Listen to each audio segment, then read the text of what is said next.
अस्सलाम वालेकुम। बरतानिया, ऑस्ट्रेलिया और कनाडा ने फ़लस्तीनी रियासत को तस्लीम करने का ऐलान किया है। अगर तो इस खित्ते की सूरत हाल देखें तो इस फ़लस्तीनी रियासत को तस्लीम करने का ऐलान लगता है कि बहुत बड़ी ख़बर है और एक स्टेप फॉरवर्ड है, जो है भी। लेकिन क्या इससे फ़लस्तीनी रियासत मार्ज़ वजूद में आ जाएगी? ये बहुत ही मुश्किल है इस बात का जवाब।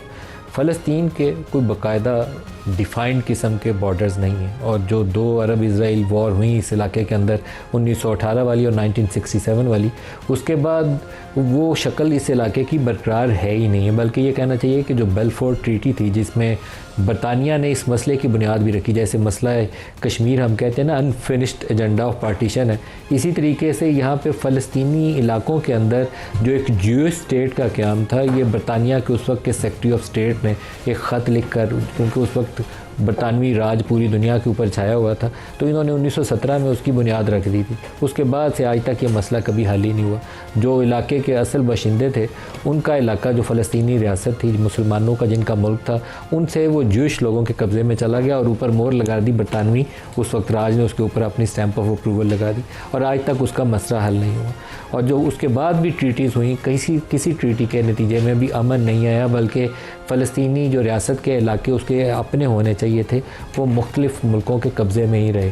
कभी वो मिस्र के इस्तेमाल में रहे, कभी जॉर्डन के इस्तेमाल में रहे, और उसके बाद हुआ ये कि एक ख़ास अरसा तक ये एम्बिग्यूटी बरकरार रहने के बाद इन तमाम इलाकों के ऊपर इसराइली एक के बाद एक कब्ज़ा करता चला गया। और अब अरब रियासतें इस काबिल नहीं हैं कि वो इलाके वापस ले सकें, खा वो मिस्र के हों, शाम के हों, लेबनान के हों, उर्दन के हों, या वो उस फ़लस्तीनी रियासत के हों जिसके लिए बहुत से मुल्कों के अवाम बात करते हैं, लेकिन उन मुल्कों की हुकूमतें वो सपोर्ट लेवल प्रोवाइड नहीं कर सकती।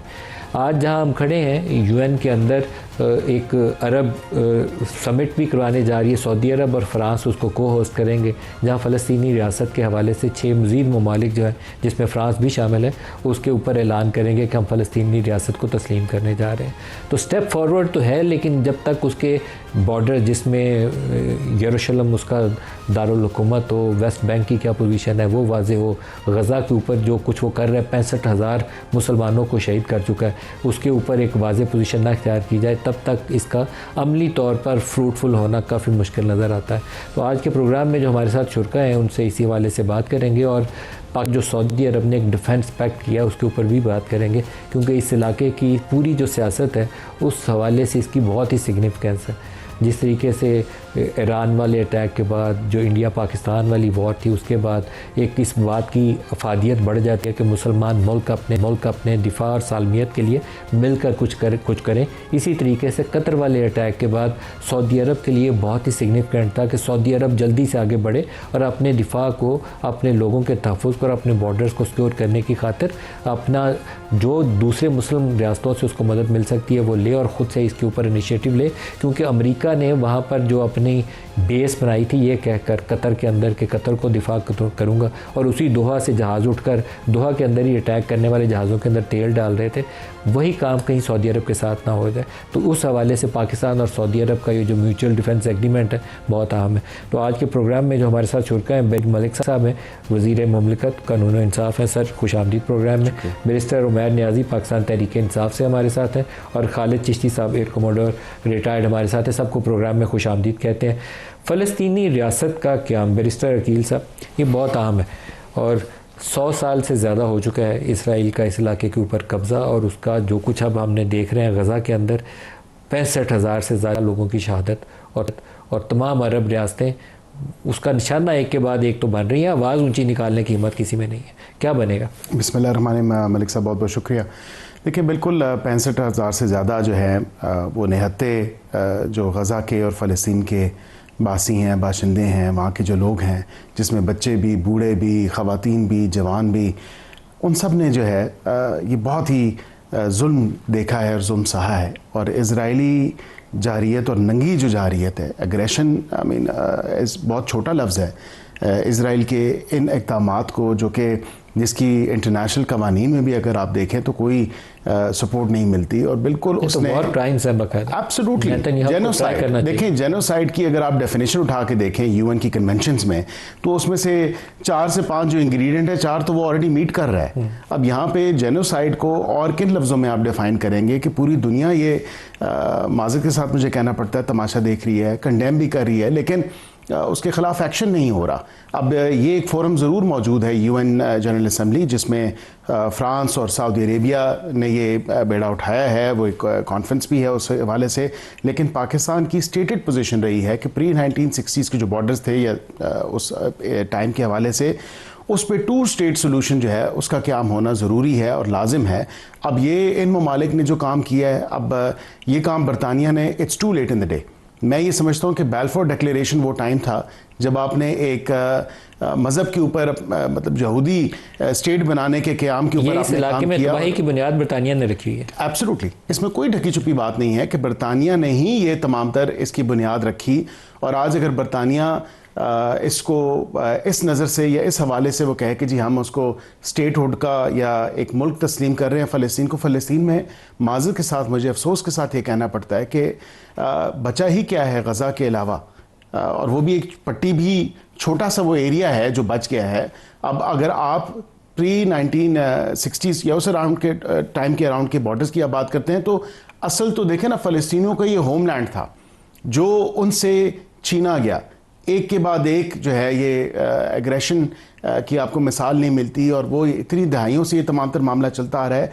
अब अगर ये ममालिक कनाडा, ऑस्ट्रेलिया, बरतानिया या ये अगर ये कह दी, वो कहते हैं ना कि जी बहुत देर कर दी मेहरबान आते आते, और लेकिन देर आए दुरुस्त आए।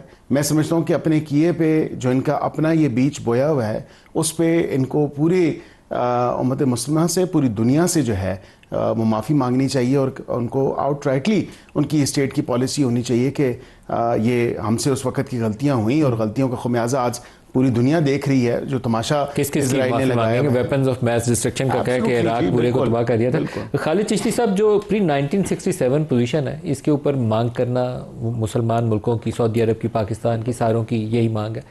और ये जो ममालिक अब रियासतों को तस्लीम कर रहे हैं, वहाँ से जब तक कोई स्ट्रिंजेंट मेजर्स ना हो, कोई इकनॉमिक सैंक्शंस, ट्रेड सैंक्शंस, जिसकी वजह से इसराइल के आप थोड़ा सा ऊपर दबाव डाल सकें, उसके बगैर ये सोचें कि वो इसराइल बाज आ जाएगा जो 65,000 मुसलमानों को शहीद करके भी अभी दंदनाता फिर रहा है, तो बहुत मुश्किल बात है।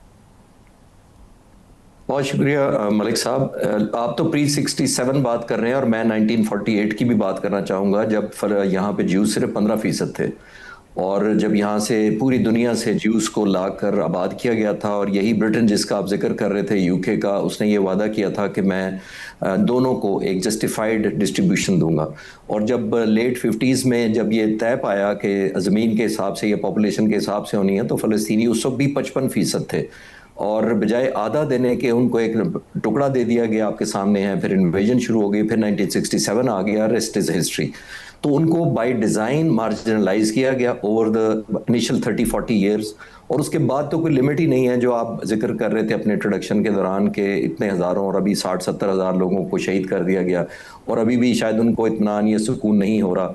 और बिल्कुल ये वेस्टर्न बहुत अच्छा कर रहे हैं, अप्रिशिएट करना चाहिए, लेकिन ये आसान नहीं कर रहे। यही वेस्टर्न मुल्क थे जिन्होंने 40s में, 48 में, 50s में, 60s में ये राइट माना था कि इसराइल के अगेंस्ट फ़लस्तीनियों को एक पूरा इंडिपेंडेंट होमलैंड मिलना चाहिए।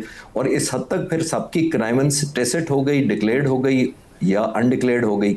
इस तरह का एक लुक दी अदर साइड सबने किया कि वो बढ़ते बढ़ते बढ़ते यहाँ तक आ गई है कि सिर्फ वहीं फ़लस्तीनी नहीं, 60-70 हज़ार लोगों को शहीद करने के बाद वो कतर पर भी आना उस हमलावर हुआ है। तो ये झिझक इन्हीं वेस्टर्न मुल्कों ने ही दी है, अनअकाउंटेबल दी है, क्योंकि कोई प्राइस नहीं थी उसको इन मुल्कों पर अपनी ताकत जमाने गए, धौंस जमाने की जो हिस्ट्री थी।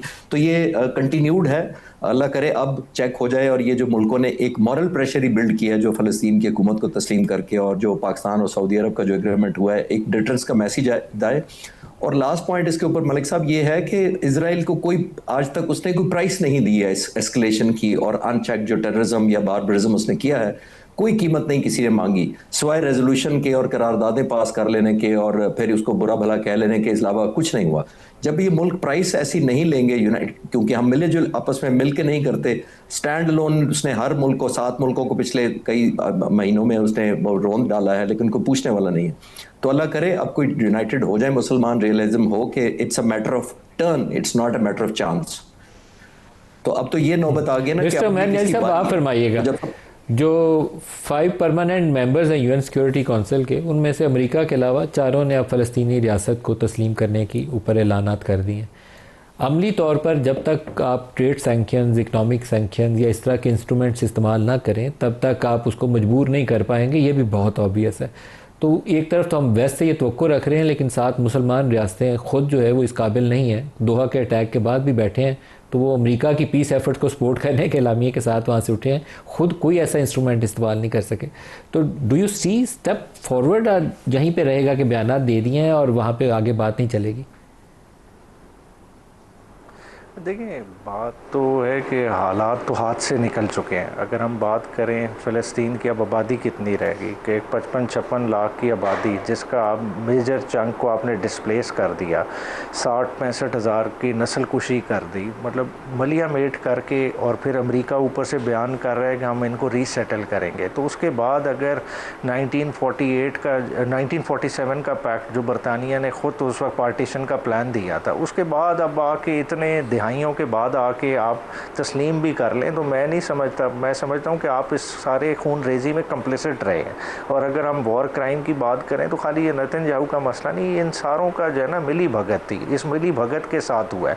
और इस वक्त अरब वर्ल्ड को सोचना चाहिए कि ये तो फ़लस्तीन वाला तो चैप्टर उन्होंने तकरीबन क्लोज कर लिया, अब तो ये इनकी तरफ आ गया। कतर का हमला इनकी आँख खोलने के लिए अगर काफ़ी नहीं है, तो उसके बाद भी तो वो अपने नेबर्स के साथ जो कर रहा है वो किसी से ढका छुपा नहीं है। तो ये तो हम खुद जो है ना एक किस्म का जो है ना अपनी आंखें बंद कर रहे हैं। ख़तरा आ गया है। ज़ायनिज़्म का जो प्लान है उन्होंने एक्सपैंड करना ही करना है। इसमें स्ट्रेटिजिकली करना क्या चाहिए, जो सऊदी अरेबिया पाकिस्तान ने किया है उसको आगे बढ़ाना चाहिए, उसको स्टेप फॉरवर्ड नहीं करेंगे, मुस्लिम उम्मा अपनी सिक्योरिटी अपने हाथ में नहीं लेगी, मामलात नहीं चलेंगे। इब्राहिम अकॉर्ड जो लॉलीपॉप था उससे बाहर निकलना चाहिए, फिल फोर सारे ऐलान करें और इससे निकलें, एक अपना प्रेशर बिल्ड करें। ना किसी ने सैंक्शन लगानी है इसराइल पे जब तक अमेरिका उसके साथ है, तो वो इनकी सैंक्शन इतना मैटर नहीं करेगी। बात है आपको ग्राउंड रियलिटी देख के अपना रिस्पांस देना पड़ेगा, और ग्राउंड रियलिटी यही है कि इसराइल ने एक्सपैंड करना है। सही है। बैरिस्टर वकील साहब, जो इसराइली तरीका वारदात है अभी तक जो समझ में आया, हमास के ऊपर अटैक्स के मामले में भी, जो उन्होंने ईरानियन सिटीज़ के अंदर अटैक किया और उसकी लीडरशिप को हिट किया उसके अंदर भी, और बहुत सारे और वाक़यात के अंदर भी, वो अपने मुखालिफ जो भी रियासतें हैं उनकी लीडरशिप को they try to take them out. Iran के अंदर भी उन्होंने किया, न्यूक्लियर साइंटिस्ट उनके सारे, फ़ौज के उनके सरबराह, उनके रेवोल्यूशनरी गार्ड्स के हेड। अब वो कतर वाला अटैक हमास के अंदर भी यही किया, उन्होंने चुन चुन के एक के बाद एक जो भी लीडर आता था उसको एलिमिनेट करते गए। कतर में दोहा में अटैक हुआ उन पीस नेगोशिएटर्स के अंदर जो अंदर बैठे थे। तो इससे ये खदशा सामने नहीं आता कि अगर उसके ऊपर कर सकते हैं तो फिर वो रॉयल फैमिलीज़ जिन्होंने वहाँ बैठ के बातचीत करवाई, कल को उनके ऊपर क्यों नहीं अटैक होगा? सऊदीज़ जिन्होंने अब बहुत राइट मूव किया है कि पाकिस्तान के साथ सिक्योरिटी पैक्ट किया है, खुद Saudi royal family under threat होगी कि क्यों ना ये उसको ऊपर जाके अटैक कर दें। तो ये बिगर पिक्चर के ऊपर इन लोगों को सारों को मिलकर मुसलमान रियासतों को गौर करना चाहिए। ईरानियन जो अटैक था ना, वो फुटप्रिंट्स हैं बाकायदा उस तरीक़ा कार के कि ये किस तरीके से हमलावर होंगे, या हमास की क़यादत को जिस तरीके से उन्होंने वाइप आउट किया, सब कुछ चुन चुन के उन्होंने सालों साल उन पेजर्स पे और सेल फोन्स पे लगाए, फिर एक दिन उन्होंने बटन दबा के उस सारों को बारी बारी उनको शहीद किया। आप दुरुस्त कह रहे हैं, और ये अब I think for the peace of regional stability और रीजनल पीस के हवाले से, रीजनल सिक्योरिटी के हवाले से और रीजन एट लार्ज, मैं कहता हूँ, मैं इस चीज़ पे बिलीव करता हूँ कि ये खाली साउथ एशिया रीजन की बात नहीं है, it's region at large plus Middle East and MENA region, North Africa और मिडल ईस्ट और साउथ एशिया, ये पूरा अगर कंबाइन करें तो जो मुस्लिम ममालिक हैं, जो सऊदी अरेबिया का बड़ा एक टाइमली और एप्ट मूव है इस तमाम तर मामले के हवाले से कि कतर जैसा मुल्क, अगर आप देखें कि पीस नेगोशिएटर्स हैं और वो मीडिएट करवा रहे थे तमाम तर मामला, और उनको भी जो है जिस किस्म की इजरायली जारियत का सामना करना पड़ा है इन फ्यू स्प्लिट सेकेंड अमरीकी छतरी के नीचे और उस तमाम तर मामले के ऊपर देखें, ये नहीं कहा जा सकता कि कल को इजराइल जो है अपने एक्सपेंशनिस्ट प्लान्स के हवाले से वो किसी और अरब मुल्क के ऊपर हमला नहीं करेगा या इस तरह का कोई अटैक नहीं करेगा। इसके तो खदशात बढ़ जाते हैं दोहा के अटैक के बाद। दोहा के अटैक के बाद बिल्कुल बढ़ते हैं। और मेरे ख्याल से मैंने पहले भी ये जिक्र किया है कि नेटो तर्ज की जो हमारी एक फोर्स है उसको बिल्कुल दीगर अरब ममालिक को भी फॉलो सूट करना चाहिए और उनको भी चाहिए कि इस हवाले से, क्योंकि 1 और 1 11 होते हैं। मलिक साहब, अब आप स्टैंड अलोन अगर रहेंगे, अगर आप अकेले होंगे तो फिर बिल्कुल उसके ख़तरात भी बढ़ जाएंगे। और तमाम तर OIC के प्लेटफॉर्म से भी एंड अदरवाइज भी अगर आप रीजनल पॉइंट ऑफ व्यू से देखें एंड रीजन एट लार्ज, इन ममालिक को चाहिए कि बिल्कुल इसी तर्ज पे जो है वो अपने सिक्योरिटी पैक्ट्स जो हैं, डिफेंस कोऑपरेशन के मैकेनिज्म्स को फर्दर स्ट्रेंथन करना, फर्दर उसको बेशतर अभी खौफजदा बैठे हुए। ये आर्टिकल 5 किस चीज़ का? ये नेटो का आर्टिकल 5 है, किसी एक के खिलाफ जारी है, सबके खिलाफ जारी है। तो वो पाकिस्तान और सऊदी अरब ने उसी एग्रीमेंट को किया। लेकिन अभी भी अगर देखें, उमैर नियाज़ी साहब की ये बात से मैं बिल्कुल इत्तेफाक करता हूँ कि अभी भी इन्होंने अब्राहम अकॉर्ड्स को सस्पेंड नहीं किया, जिन ममालिक ने अपने सफारती ताल्लुकात कायम किए हैं इजराइल के साथ।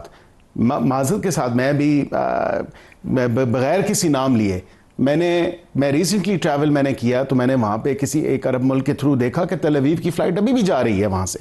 सर शायद जो चले नाम UAE है, सबसे ज़्यादा जहाज़ों की आमदोरफ्त जो इसराइल और UAE के दरमियान। मेरे ख्याल से एक इंट्रोस्पेक्शन की ज़रूरत है, मिडिल ईस्ट के या GCC कंट्रीज़ को देखने की ज़रूरत है, एक इंट्रोस्पेक्शन की ज़रूरत है कि अगर हमारे एक ब्रदर मुल्क के साथ ऐसा हो सकता है तो हमें क्या चाहिए कि हम क्या इक़दाम उठाएं कि अपनी सेफ्टी, अपनी सिक्योरिटी, अपनी सॉवरेनिटी को बेहतर बनाने के लिए, उसको फर्दर स्ट्रेंथन करने के लिए हम क्या इक़दाम उठा सकते हैं। तो मेरे ख्याल से उसका कोई ज़्यादा दूर देखने के लिए आपको ज़रूरत नहीं है और उसका जवाब आपके सामने होगा। खालिद चिश्ती साहब, ये जो नेटो ट्राइब अलायंस करने की बात है, ये कहने की हद तक ठीक है, अमली जामा इसको पहनाना आसान नहीं होगा। बेशतर रियासतें अमरीकी इन्फ्लुएंस के नीचे हैं और वो आगे नहीं बढ़ेंगी, बहुत ऑब्वियस है। कतर के ऊपर जिस वक्त अटैक हो रहा था, उसी कतर के ऊपर वो एक रिफ्यूलर भी हवा में उड़ा हुआ था और यकीनन उसी एयरबेस से उड़ा होगा जो आदि इस वक्त कतर एयरफोर्स के इस्तेमाल में और बाकी अमेरिका के ज़ेर इस्तेमाल में।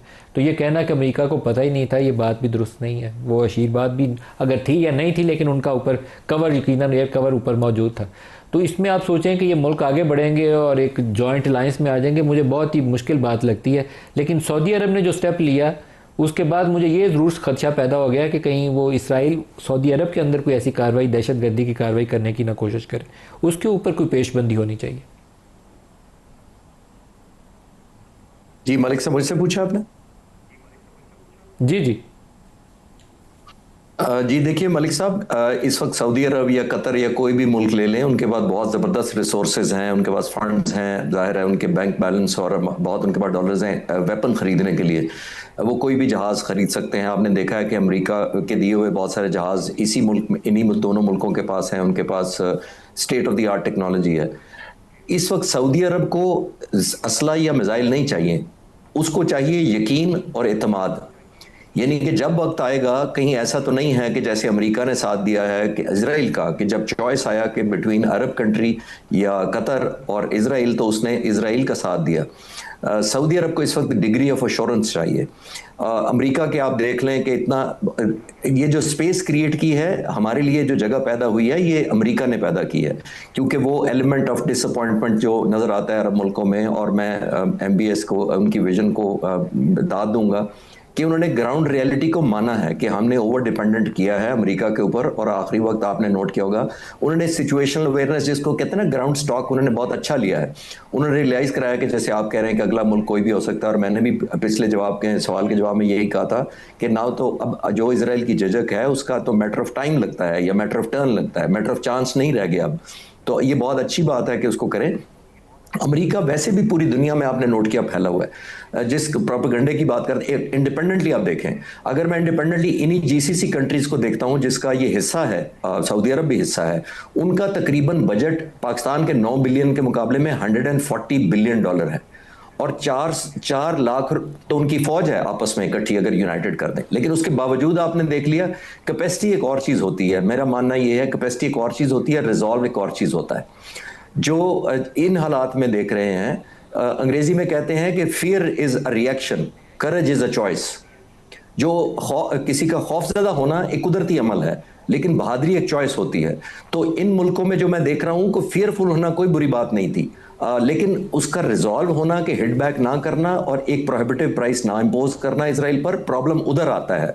और ये जाहिर है मुल्कों की जो यूनिटी की वजह बननी चाहिए वो रिजॉल्व बनना चाहिए और करेज बनना चाहिए। जब दो मुल्क कोई भी साथ आएंगे तो ना मिलिटरीली सिर्फ सपोर्ट करेंगे, और बल्कि एक दूसरे की अंडरस्टैंड करेंगे, बिजनेस बढ़ाएंगे, कैपेसिटी बिल्डिंग करेंगे।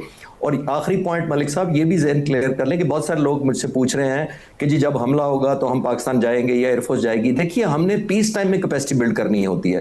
पाक फिजाइया ने 6 और 7 तारीख को जो जवाब दिया था, ऑर्केस्ट्रेट पीस टाइम में 3 सालों में किया था। जे होता कि उस दिन आप जाएंगे तो आप शूटिंग शुरू कर देंगे और हम जनाब जवाब बदला ले लेंगे। तो पीस टाइम में इनेबल करना पड़ता है, और मेरा ख्याल है वही एक सोल्यूशन है कि पीस टाइम में कोलैबोरेशन करें, एक दूसरे की कैपेसिटी बिल्ड करें और सबसे बढ़कर एक दूसरे को एतमाद दें। एक ब्रेक ले लें, ब्रेक हाजी साहब की तरफ चलते हैं, हमारे साथ रहिए।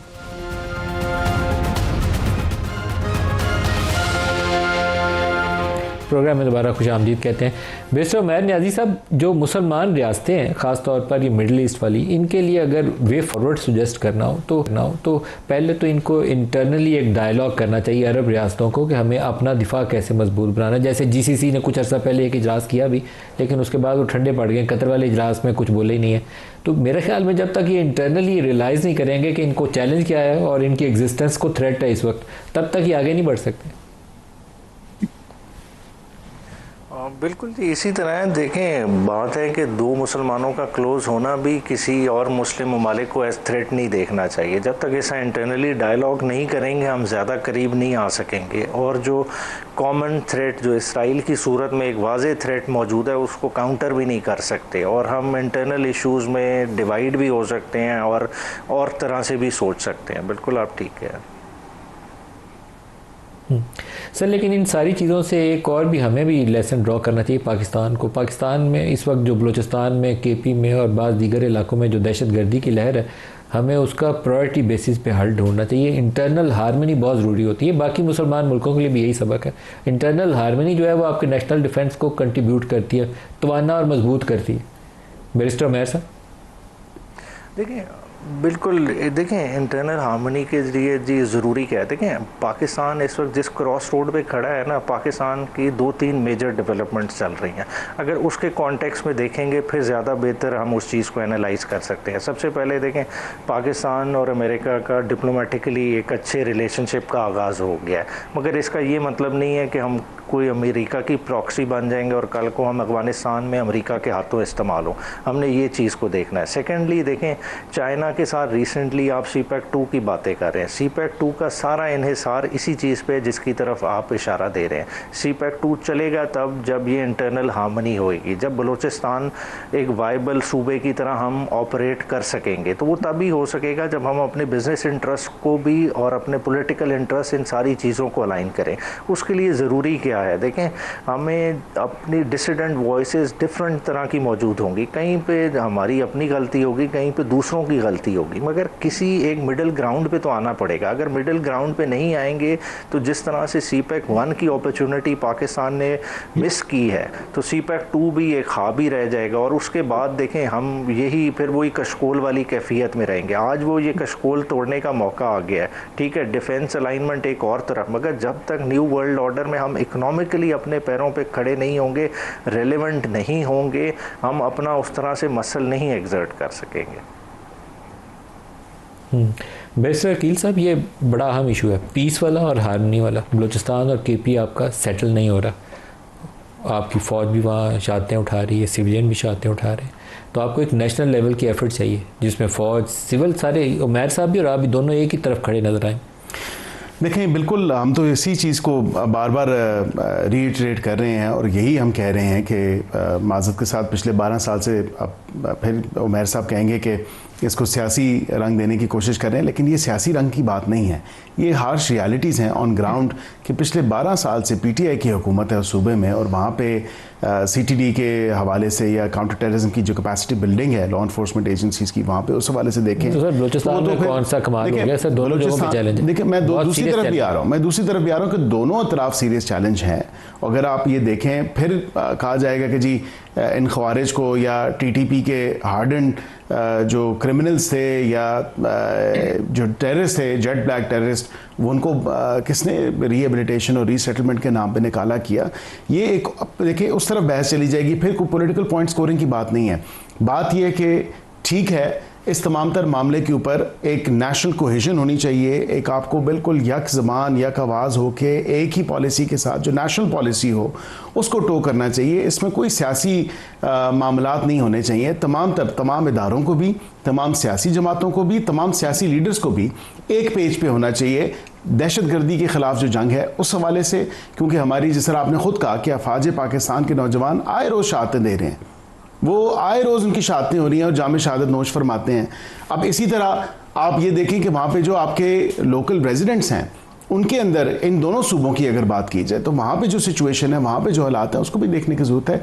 तो बिल्कुल ये ताली तो दोनों हाथों से बजेगी और पॉलिटिकल जो विल है वो भी होना ज़रूरी है और उसके साथ साथ इदारों का भी साथ होना ज़रूरी है ताकि एक जॉइंट फ्रंट जो है वो आप लेकिन फ़ौज का एक जवान, कोई कैप्टन या लेफ्टिनेंट या मेजर या कर्नल, कोई भी जो भी शहीद हो रहा है इस राह के अंदर, वो मेरा आपका बेटा भाई किसी की औलाद है ना, वो इसी सरजमीन से है। बिल्कुल, वो हो सकता है लाहौर पैदा हुआ हो सकता है पिंडी से वो डिप्लॉयड इस वक्त वो बलूचिस्तान के बॉर्डर पे वो शहीद वो भी हो रहा है। तो ये एक नेशनल ड्यूटी है, ये तकसीम नहीं है इस वक्त कि ये फ़ौज की ड्यूटी है और मेरी ड्यूटी है या पीटीआई की ड्यूटी है या PMLN की है। ये हमारा कॉमन नेशनल इंटरेस्ट है, ये सच वाला इंटरेस्ट है पाकिस्तान को महफूज करना। ये वो नहीं है जो कोई कब्जा करके बैठ जाता है और कहता है ये नेशनल इंटरेस्ट। और हम इसीलिए तो देखिए इस चीज़ को बार बार रिएट्रेट करते हैं कि एक कोहेजन के साथ एक जो नेशनल जॉइंट फ्रंट है टेररिज्म के ख़िलाफ़ और जो वॉर ऑन टेरर है, पाकिस्तान तो सीसा पलाई दीवार बन के खड़ा था, है और आगे भी रहेगा। और सबसे ज़्यादा सफ़र किसने किया? 90,000 जानें आपकी ज़ाया हो गई इस दहशतगर्दी की जंग में फ्रॉम इट्स वेरी बिगिनिंग। तो अभी कम से कम ये रिजॉल्व तो होना चाहिए कि यार पिछले साल से इस साल की अगर आदाद शुमार देखें तो एक उसमें more than double the amount of terrorist attacks जो हैं उसमें इंक्रीज़ आई है, बहुत तेज़ी आई है। खालिद चिश्ती साहब, ये पाकिस्तान में इस वक्त जो चैलेंज है वो दो वाले हैं। एक आपकी इंटरनल पॉलिटिकल हार्मनी, उसको आपको एड्रेस करना है, और दूसरा ये जो टेररिज्म है ये बॉर्डर के उस पार से स्पिल ओवर होता है, इंडिया उसको बैक करता है, उसमें शक नहीं है। लेकिन हमारे पास अब दो चैलेंज है और दोनों को बैक वक्त एड्रेस करना है। पॉलिटिकल हार्मनी भी आपको चाहिए और ये जो दहशतगर्दी है इसका भी हल चाहिए।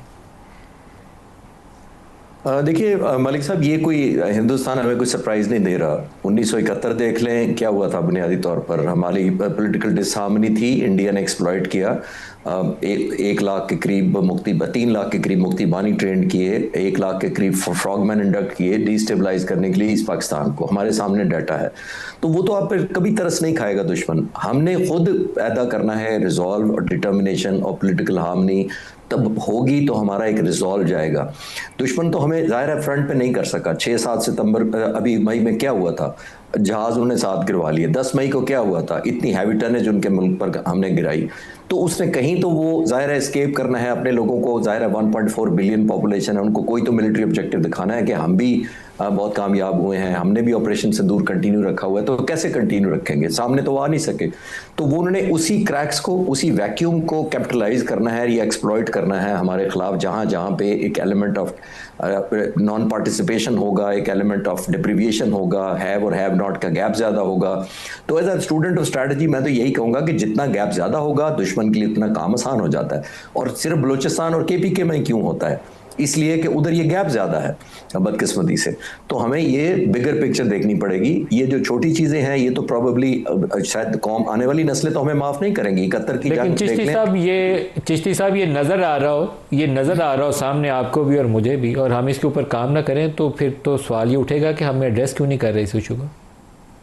जी, वो पहला जो पिछला मेरा जुमला था वो यही मैं कह रहा था कि आने वाली नस्लें हमें अकाउंटेबल करेंगी कि हमने क्यों नहीं इंगेज किया, हमने क्यों नहीं हार्मनी बिल्ड की। देखिए, प्राइस देने के बाद रिग्रेट करना 71 का हमारा सामने है। और अब मैंने अर्ज किया कि हिंदुस्तान से क्या एक्सपेक्ट कर रहे थे अगर हम इस तरह की पॉलिटिकल डिसहार्मनी अगर ईस्ट पाकिस्तान में थी, नॉन रिप्रेजेंटेशन थी, उनकी पार्टिसिपेशन नहीं थी या थोड़ा एंगेज नहीं किया, जिसने भी नहीं किया उसकी तो मैं बात ही नहीं कर रहा इस वक्त। मैं तो इन लोगों की बात कर रहा हूं जिसको डिस्कनेक्ट किया, तो उसके बाद क्या प्राइस हमें देनी पड़ी। हिंदुस्तान ने तो वहां भी किया था और यहां भी कर रहा है और वो करता रहेगा। वो अपनी ऑब्लिगेशन के तहत करता है, हमने अपनी ऑब्लिगेशन के तहत काउंटर करना है। और आप नोट करें कि इसके बावजूद दुनिया में वो साबित करने की कोशिश करता रहता है कि हम एक इररिस्पॉन्सिबल स्टेट है, हम पीस लविंग नहीं है, हम टेररिज्म सपोर्ट कर रहे हैं। इसके बावजूद दुनिया ने देख लिया कि हमने मई में जो उनको जिस तरह की शिकस्त दी, अब दुनिया ने आपको रेलेवेंस माना, हम फिर रेलिवेंट हुए, हम दोबारा से दुनिया से कनेक्ट किए और ऐसे नहीं हो गए। खुदा ना खास्ता मई में हिंदुस्तान हम पर हावी होता तो प्रेसिडेंट ट्रंप ने जंग बंद नहीं करानी थी, आपका सऊदी अरब से मुआहदा नहीं होना था, दुनिया ने आपको एंगेज नहीं करना था। क्यों? क्योंकि विक्ट्री की एक कीमत होती है, ये जिसको आपकी वैल्यू बढ़ती है, और जब आपकी वैल्यू बढ़ती है तो दुनिया आपको एक पावरफुल ताकत मानने पर मजबूर होती है और इसी वजह से एंगेज किया हुआ है। ये आइडियल टाइम है कि मेरा तो ये मानना है कि इसको हम आगे वैल्यू ऐड करें, सब अपनी अपनी कैपेसिटी के हिसाब से। वैल्यू ऐड यही हो सकता है कि मुल्क का सोचें, बिगर पिक्चर का देखें और आगे लेके चलें।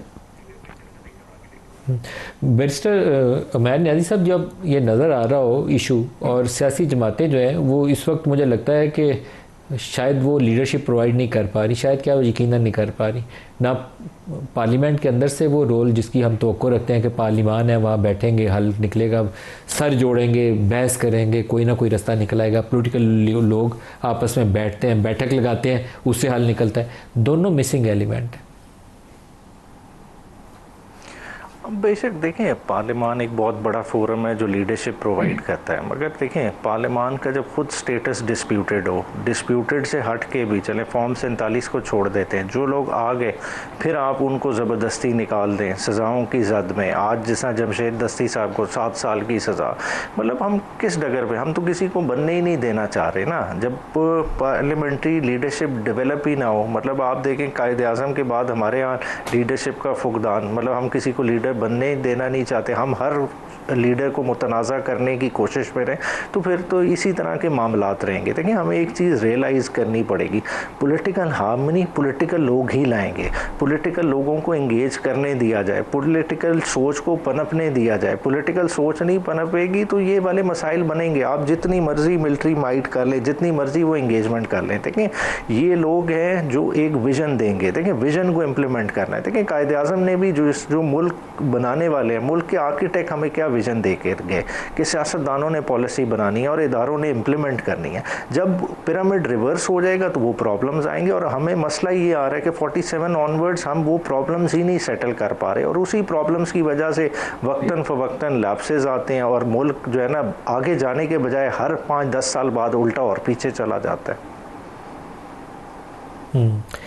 अकील साहब, जो रास्ता है वो दिखाएगा कौन? यहाँ तो मुझे लगता है कि सारे लोग इंतज़ार करते हैं, आप भी और ये भी, कि वो बलूचिस्तान में ये सूरत हाल है, KP में ये सूरत हाल है, तो वहाँ कोई ऑपरेशन होगा तो फिर मामला संभाली में आ जाएंगे।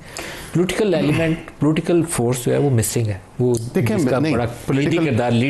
मैं आपको, मुझे देखें कोई इसमें लगी लिपटी रखने की ज़रूरत नहीं है। मैं आपको ये ज़रूर कह सकता हूँ कि वज़ीर आज़म पाकिस्तान मियाँ मोहम्मद शहबाज शरीफ साहब ने अपनी मेडन स्पीच से लेके और आखिरी जो इंटरेक्शन थी बजट के दिनों में, तब तक मतलब ख़ुद अपोजिशन के पास चल के गए, मुसाफा जो है उनसे मुलाकात की और उनको कहा कि जी बातचीत होनी चाहिए। तो अब यहाँ पे सजाएं देंगे, किसी को सांस नहीं लेने देंगे, ये मुझे बताएं कि क्या सजाओं की माफ़ी हो जानी चाहिए? जिस तरीके से आप सजाएं दे रहे हैं, आप समझते हैं कि माजत के साथ 9 मई के मुकदमात हैं, अब अगर किसी की जाली डिग्री है उसको सजा होगी है तो वो कहें कि उसमें भी क्या पॉलिटिकल कलूजन है? उसमें नहीं है। अब यहाँ पे साहब को प्लेन हाईजैकिंग की सजा, मुझे मेरी अर्ज इतनी है मलिक साहब कि यहाँ पे तो विद ऑल ड्यू रिस्पेक्ट मेरे कॉलीग हैं उमैर न्याज़ी साहब, मुझे ये कहना पड़ रहा है कि इनकी अपनी पार्टी की लीडरशिप जो है वो पॉलिटिकल एंगेजमेंट से रुकती है। वो सिर्फ और सिर्फ हामी और ख्वाहिशमंद है इस चीज़ के कि इस्टेब्लिशमेंट के साथ किसी न किस तरह की इंगेजमेंट पॉलिटिकल कॉन्ट्रोल्स पे हो, जो कि हो नहीं सकती, क्योंकि वो खुद कह चुके हैं कि भाई पॉलिटिक्स हमारा काम ही नहीं है, कोई लेना देना। आप आपस में सियासतदान बैठे हैं, वो तो कह रहे हैं बारहा, तो फिर ये जिम्मेदारी किस पे आयद होती है कि वज़ीर आज़म कह रहा है पूरा पार्लियामेंट कह रहा है, जो हुकूमत की इत्तेहादी जमातें कह रही हैं, वो हामी है इस चीज़ की कि पॉलिटिकल कंसल्टेशन होनी चाहिए, बातचीत होनी चाहिए, पॉलिटिकल डायलॉग डिस्कोर्स होना चाहिए। एक वाहिद फर्द वाहिद जो बंदा है जो बात नहीं करना चाहता सियासी जमातों से, सियासी लीडर से, माजरत के साथ, वो बानी है पीटीआई चेयरमैन पीटीआई हैं। अच्छा, एक लास्ट क्वेश्चन खालिद साहब, बगराम एयर बेस का आपसे मैंने सवाल नहीं किया, ये भी एक आपके बॉर्डर्स के ऊपर एक नया जल्दी कोई चीज़ बनने वाली है, क्या बनेगा बगराम के ऊपर जो ट्रंप पोजीशन ले रहे हैं और जो अफगानिस्तान जवाब दे रहा है? ये मलिक साहब, ये बहुत ही मेरा ख्याल एरिया का सबसे स्ट्रेटेजिक एयर बेस है और 50s और 70s में इसको उस वक्त की सोवियत यूनियन ने डेवलप किया था अपने स्ट्रेटेजिक इंटरेस्ट के लिए कि ओवरसी कर सके। फिर 79 में सोवियत यूनियन खुद आ गया तो ज़ाहिर उसके होल्ड हो गया, और फिर उसके बाद जब वो गए तो तालिबान का, और जब अमेरिका आया तो उसने भी सबसे ज़्यादा इन्वेस्टमेंट इंफ्रास्ट्रक्चर वाइज इसी एयरबेस पर की थी। उसकी वर्थ ये है आपके व्यूअर्स की आसानी के लिए कि वहाँ से आप सब जानते हैं कि ओवरसी किया जा सकता है towards China, towards Russia, towards Afghanistan, Iran, Pakistan, पूरे मिडल ईस्ट को वहाँ से एक हब बनता है जहाँ से इलेक्ट्रॉनिक सेंसर्स, सैटेलाइट्स, बहुत सारी से इनपुट ली जा सकती है। तो इसीलिए स्ट्रेटेजिकली इंपॉर्टेंट है। इसीलिए अमेरिका कह रहा है कि जब अफगानिस्तान में तालिबान ने टेक ओवर किया था तो वो ये कहते हैं कि हमने हैंड ओवर किया था उसको, यानी उधार दिया था। हालांकि ये बेस तो अफगानिस्तान का ही है, लेकिन वो कहते हैं क्योंकि ये लड़के नहीं हुआ था और उन्हें एमिकेबली निकाले थे तो वो कह रहे थे कि ये हमें वापस मिलना चाहिए। तालिबान अपोज कर रहे हैं, लेकिन जाहिर है उनको भी पहलू पता है। बट वट आई फोरसी कि अमेरिका शायद इस तरह बड़ा पैकेज ऑफर कर दे, क्योंकि इस खित्ते की ख़ास तौर पर चाइना रशिया के होते हुए, यूक्रेन वॉर के होते हुए, ईरान के हालात जो ख़राब हुए हैं, मिडल ईस्ट के जो हुए हैं, तो एक उसको मुझे लगता है पुलिसिंग के लिए एक जगह चाहिए और उसकी वो वैल्यू कोई भी दे सकता है। और तालिबान क्योंकि फाइनेंशियल क्राइसिस में भी हैं और डिप्लोमेटिक क्राइसिस में भी हैं, डिप्लोमेटिक खास तौर पे इसलिए कि उनको रिकग्नाइज नहीं किया हुआ एज हुकूमत किसी ने।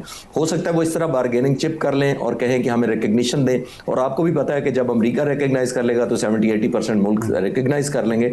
तो ये डिपेंड करता है, बट स्ट्रेटेजिकली बहुत ही इंपॉर्टेंट एयर बेस है जिसकी बात हो रही है। बहुत शुक्रिया आपका खालिद चिश्ती, उमैर नियाज़ी साहब और बैरिस्टर अकील मलिक साहब, सबका। आज के लिए इतना ही, इजाज़त दीजिए। अल्लाह हाफ़िज़।